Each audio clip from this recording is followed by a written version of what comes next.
Assalamualaikum warahmatullahi wabarakatuh. Selamat pagi dan salam sejahtera bagi kita semua. Baik, kita akan melanjutkan materi dalam mata kuliah kita, kemahiran hukum perdata.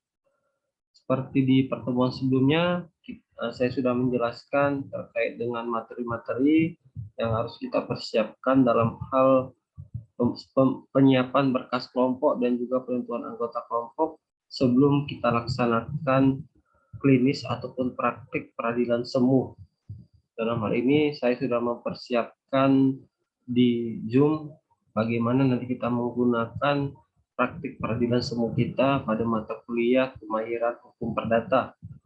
Jadi seperti di pertemuan sebelumnya dalam hal pengajuan gugatan oleh si penggugat, selanjutnya saya akan menyampaikan materi terkait dengan pengajuan jawaban yang diajukan oleh tergugat. Saya akan men-share terlebih dahulu untuk pengajuan gugatan.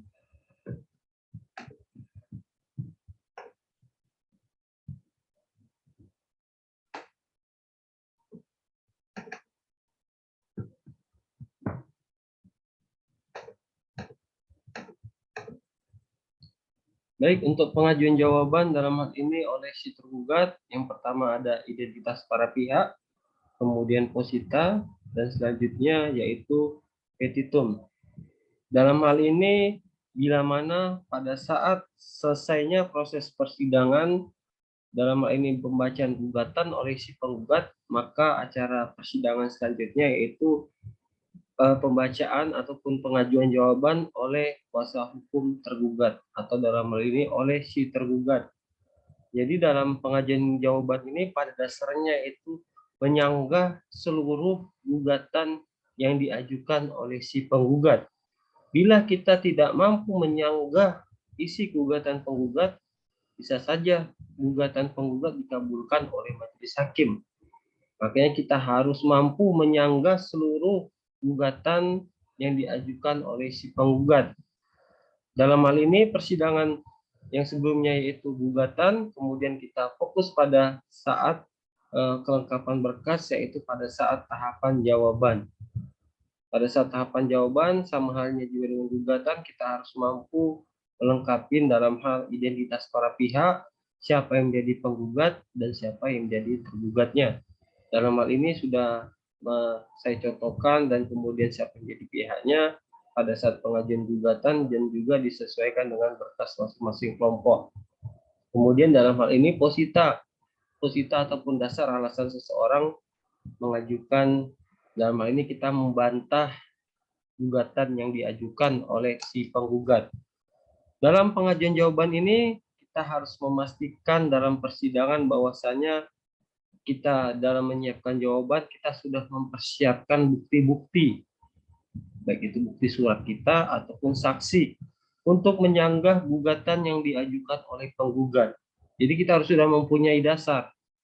Posisi kita sebagai hak, kita sebagai tergugat, kita harus mampu menyanggahnya. Dalam hal ini kita harus dalam posisi kita harus sudah mempersiapkan bukti, kemudian bukti surat dan juga saksinya untuk mendukung seluruh posita ataupun yang dalam hal ini dasar ataupun kita membantah ataupun menyanggah isi gugatan si penggugat.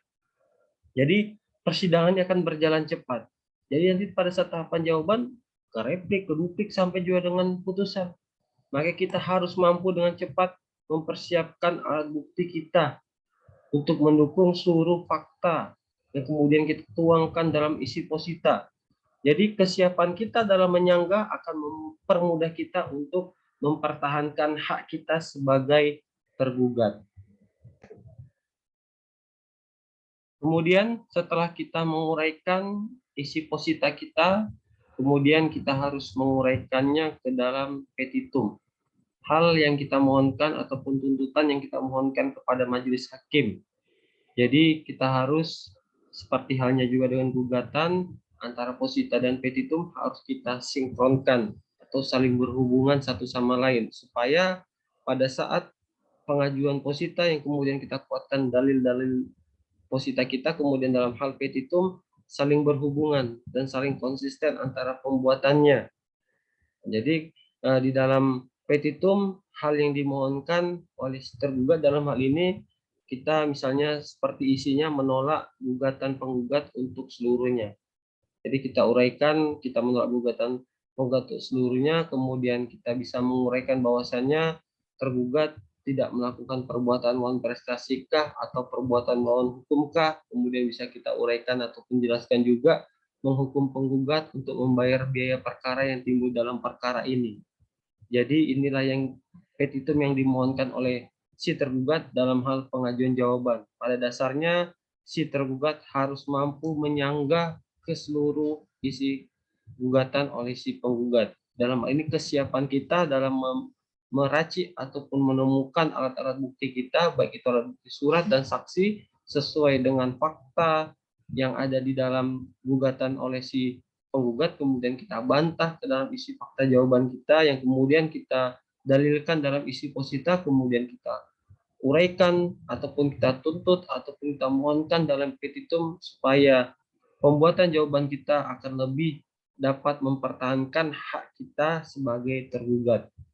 Jadi itu yang harus kita tekankan pada saat pembuatan jawaban, bila mana pada saat pengajuan ataupun proses gugatan oleh si penggugat selanjutnya yaitu alur persidangan jawaban oleh tergugat. Di situ kita harus sudah mampu menyiapkan alat-alat bukti kita untuk menyanggah gugatan yang diajukan oleh penggugat. Dalam hal ini inilah kita tuangkan ke dalam jawaban kita. Sekian materi dari saya terkait dengan pengajuan jawaban oleh si tergugat. Dalam hal ini proses yang pertama sebelumnya yaitu pengajuan gugatan oleh si penggugat, kemudian kita sanggah dalam proses berita acara persidangan selanjutnya yaitu pengajuan jawaban oleh si tergugat. Jadi materi kita untuk selanjutnya yaitu pengajuan replik dari penggugat dan juga pengajuan duplik oleh si tergugat. Mungkin itu saja yang bisa saya sampaikan. Billahi taufik wal hidayah. Assalamualaikum warahmatullahi wabarakatuh. Selamat pagi dan salam sejahtera bagi kita semua.